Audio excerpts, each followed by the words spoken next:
Hello everyone, this is Professor Golestane showing you the process of determination of molar mass of an unknown acid. So I have an unknown acid. It's a pure organic acid.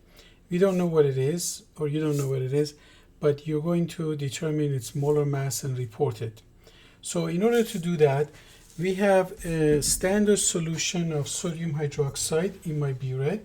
The concentration was previously determined using KHP standardization, and that concentration is 0.4852 molarity. So we know our titrant's concentration, and I have filled my burette here with the sodium hydroxide right to the level of the 0 mark. Now I have 3 beakers that I'm going to use for this titration. This is called a pH titration. We're going to use a stirrer, magnetic stirrer. So I have a stir bar that's just showing you how this thing works.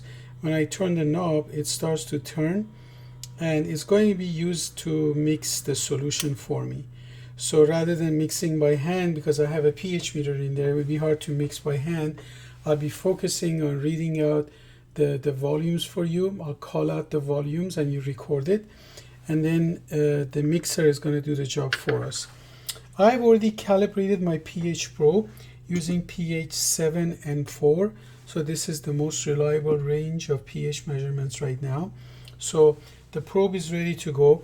I just need to weigh out roughly 0.37, but don't record that because you're going to see the actual readout over there. So let's go ahead and give you the mass measurements. So I'm going to use a weigh boat for that. So let's zero the mass of the weigh boat. So 0.37 roughly, but we'll see what the mass is. Okay, I exceeded that. So we could work with that. This actually works fine because as long as I know the mass, I should not be too worried about it. So record for flask 1 or beaker 1. Your mass of unknown acid is 0.483 grams. So record that, and I'm going to be transferring that to, this is my, if I order it from left to right, this is my first beaker. So these are pretty large crystals, so they will transfer fine. And then I'm going to use measure the mass of the second one. I'll try to be a little closer to 0.37 in this time.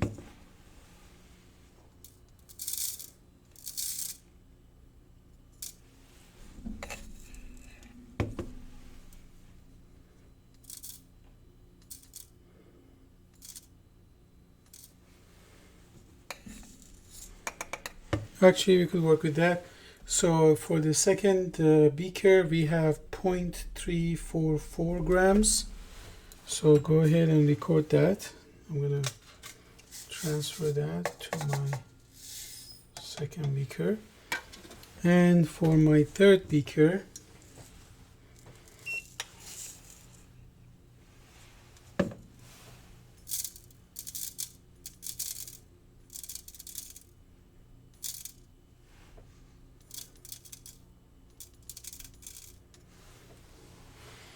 looks like this is the closest one to 0.37. So record that to 0.389 grams. And we're going to be, you're going to be determining the molar mass of each one of these beakers, or the molar mass of the solid using each titration data. So please don't get these masses mixed. Make sure you keep them separate. So let's pour that into the last one. Okay, so we are ready to go, and I'm going to start with beaker 1 that you know the mass of. I'm going to put my stirrer in there. I'm going to be also adding 25 milliliters of water to each one of these beakers. So let me grab my graduated cylinder. So I found my graduated cylinder. And something else that you're going to also determine with these measurements is the Ka, acid dissociation constant.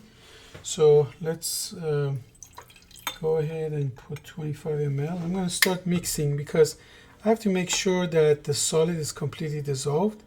So I'm going to be mixing it, and while I'm mixing, I'm going to add have you measure add the 25 ml to the other ones.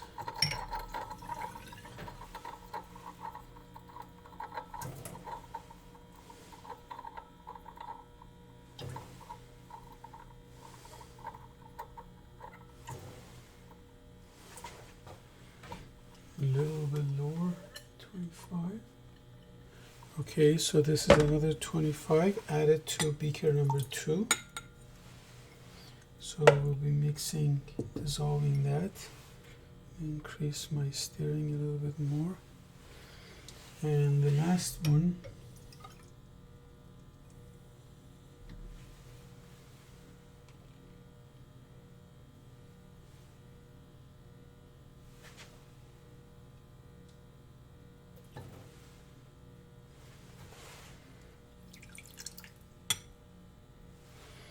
okay, there we have 3 solutions of the unknown acid A, and you will be measuring the pH of this and determining the acid dissociation constant.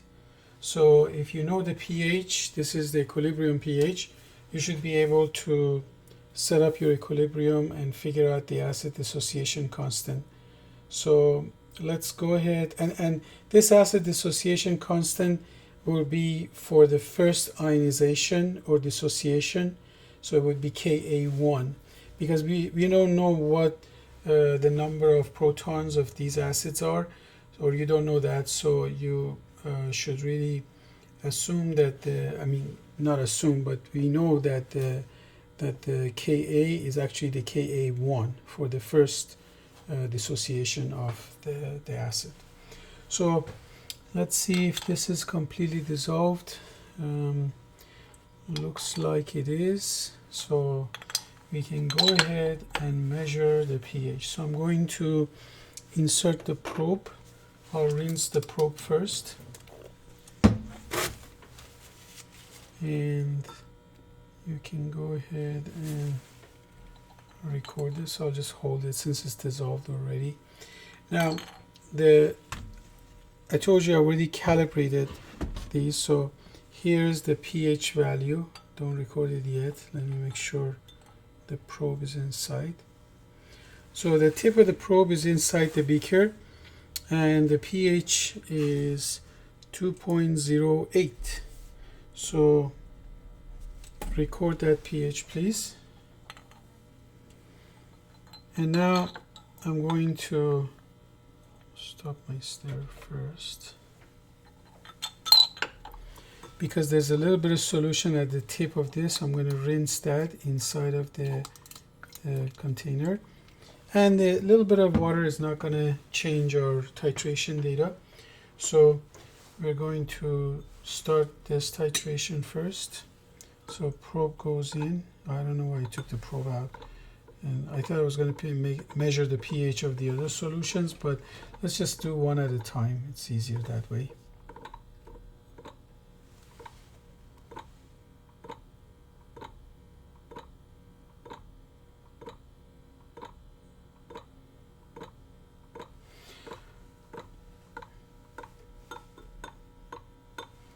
Okay, so I'm going to be adding my sodium hydroxide, and I'll be adding it 0.5 milliliter at a time first, and I want you to record the pH value with every 0.5 addition. So I'm going to call out the volume for you, and you record the pH that correlates with that volume. So when there is no acid added, my pH is that, but let's go ahead and add, there is a 0.5. So this is your first pH, 2.32, and the volume would be 0.50 milliliter. another 0.50,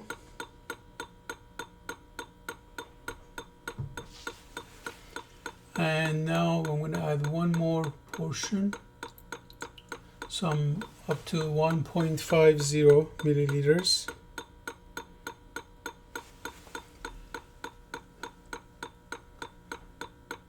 .00. The precision of the pipette is 2 digits after the decimal, so it's 2.00. And now let's go ahead and go to 2.50. So when the pH stabilizes, record it right now. 3.00.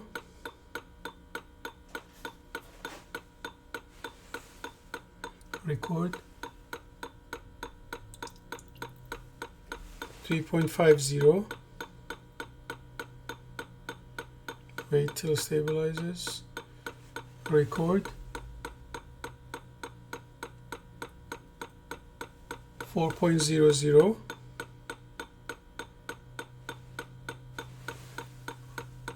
Record. 4.50. Record. 5.00.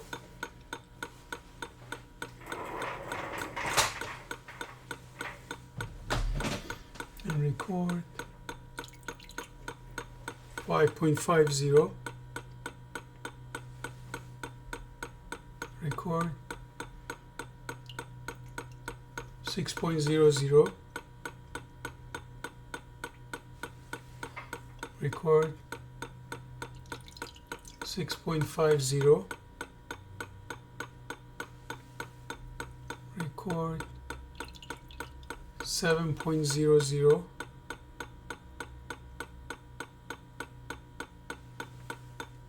Record. 7.50. Record. 8.00. Record. 8.50.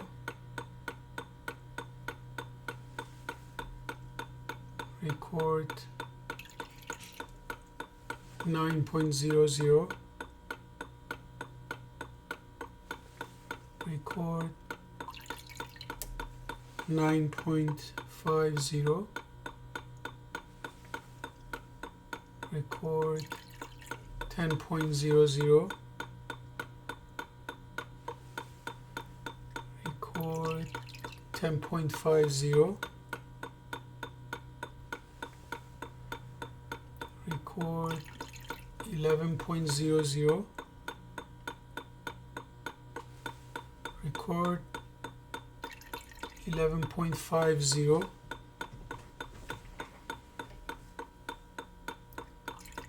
$12.00.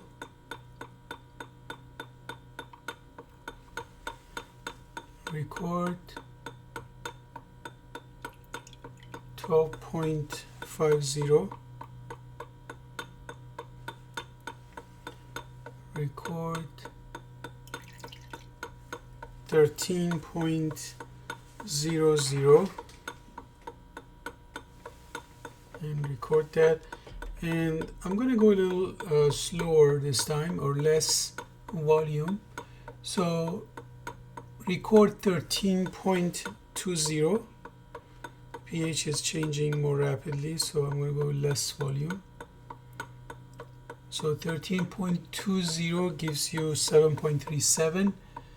13.40. See a big jump there.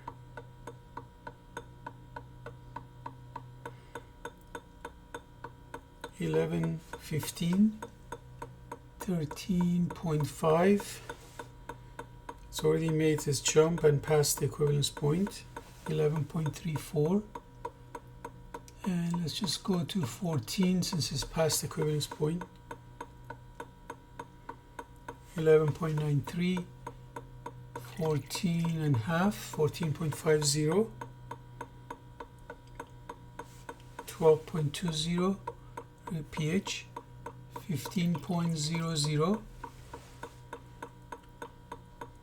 and record 15.50, record, and let's make this the last one, 16.00. So you saw how the pH rapidly changed, and that was the equivalence point zone for this pH titration.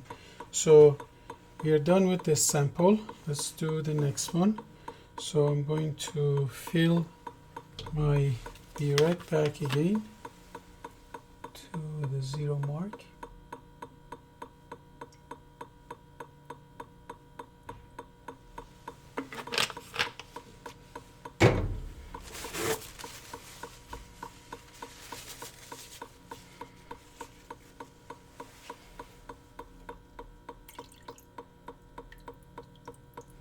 Adjust it to 0 mark, removing my pH probe. Now I'm going to put it in flask number 2.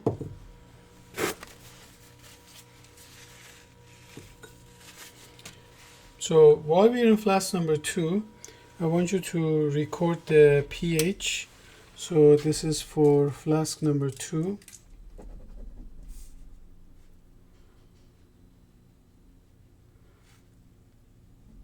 pH is 2.17. So I'm going to leave the probe in and put this flask there. Make sure it's stable and doesn't fall.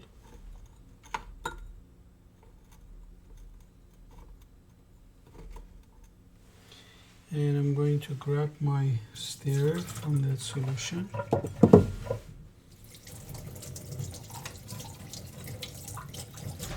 Rinse it, dry it, and put it in. So let's start the stirring.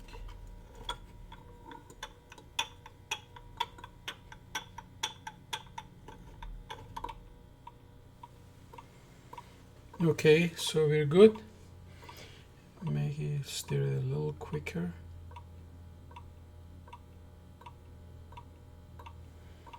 Alright, so let's go ahead and start this one. So this one has a little bit less mass, so my equivalence point will come sooner. So I'm going to be careful with this one, a little more careful, so I want to try to get more data in the zone in between. So at 0, your pH was recorded. Now let's go to 0.5, record the new pH. So wait till the reading stabilizes. If it fluctuates by 1 unit in the hundreds, it's fine, but you should be ready in like 5 seconds. So 1.00,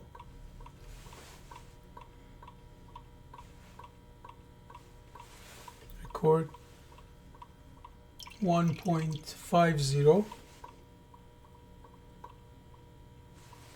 record 2.00, and record 2.50,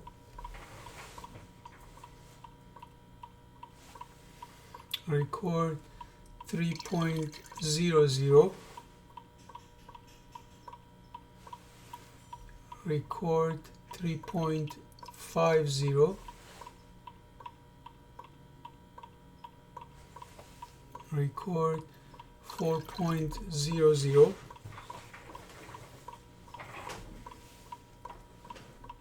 record 4.50, record 5.00,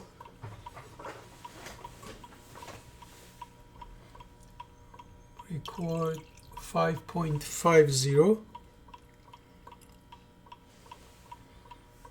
record 6.00, record 6.50,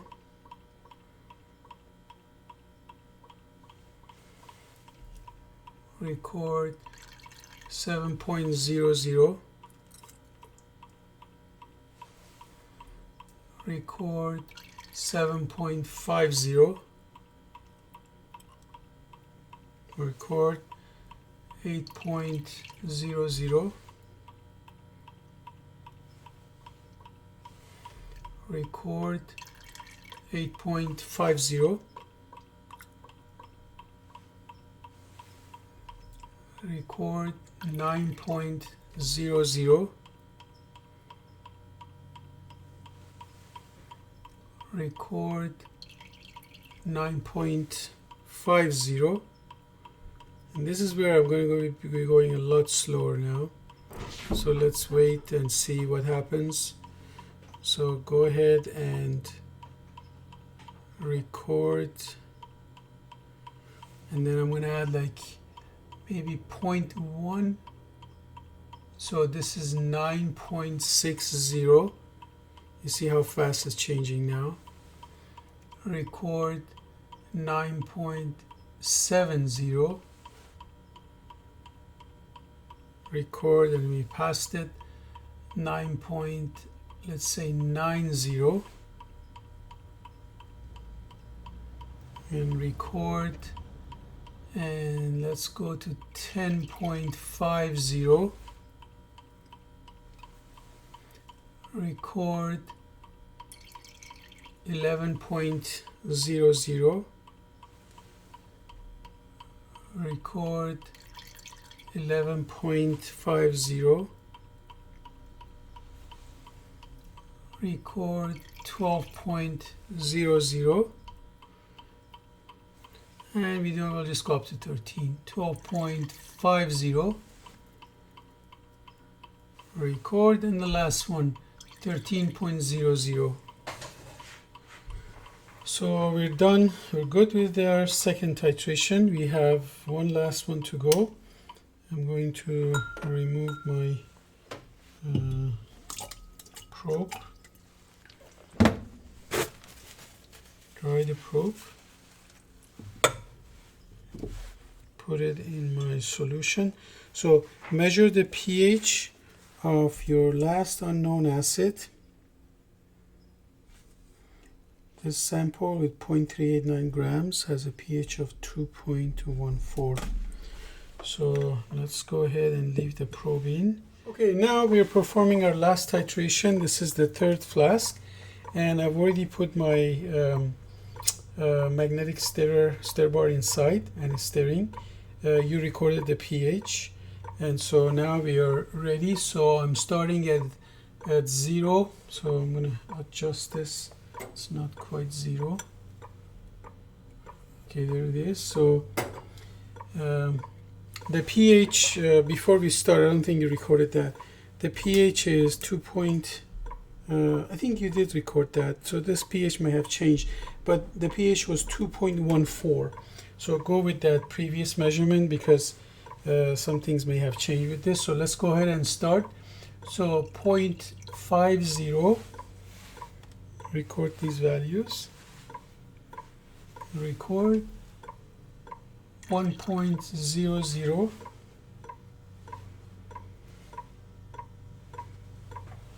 and record 1.50,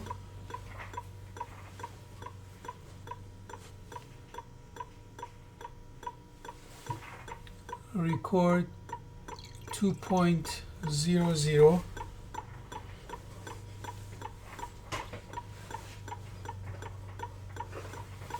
record 2.50,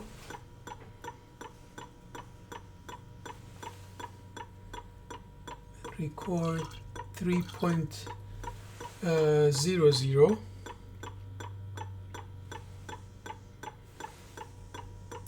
and next 3.50,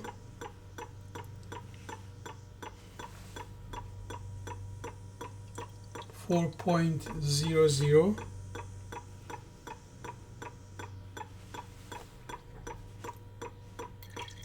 4.50,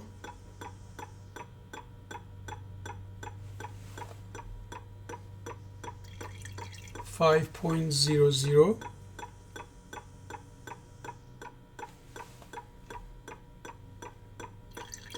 5.50,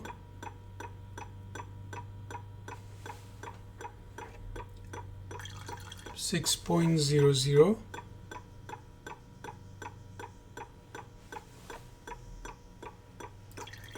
6.50,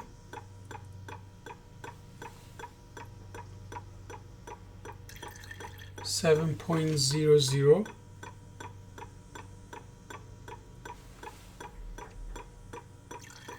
7.50,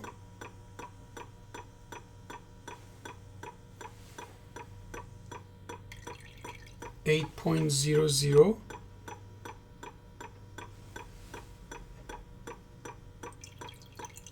8.50,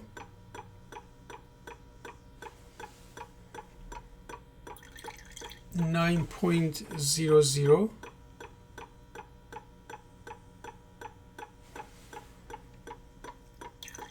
9.50. Now I want to go slower this time so you can catch more of the equivalence point. 9.60, 9.70, 9.80, 9.90, 10, 10.10,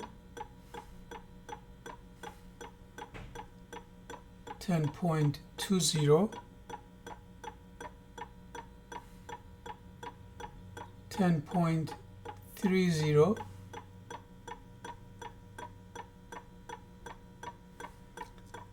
10.40, 10.50,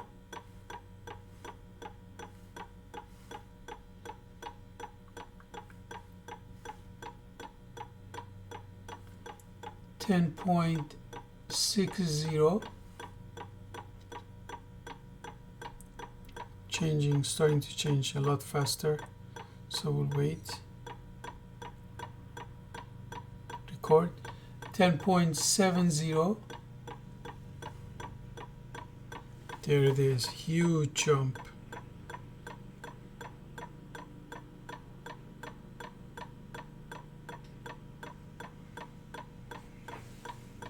Go ahead and record. 10.80,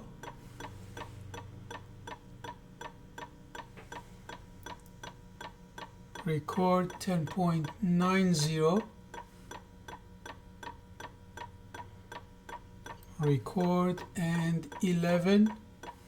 At this point I'm going to go back up to 0.5. I think we passed the end point, pretty sure we have. So 11.50, record. 12.00, 12.50, and we'll stop at 13, 13.00. Okay, there you have it. You have your 3 titrations, and you have the mass of each flask, the unknown acid in each flask. You have the initial pH. From each initial pH, you should be calculating the first dissociation constant, acid ionization constant of the unknown acid, and having the equivalence point volume, which you have to do a plot for. You can calculate the molar mass.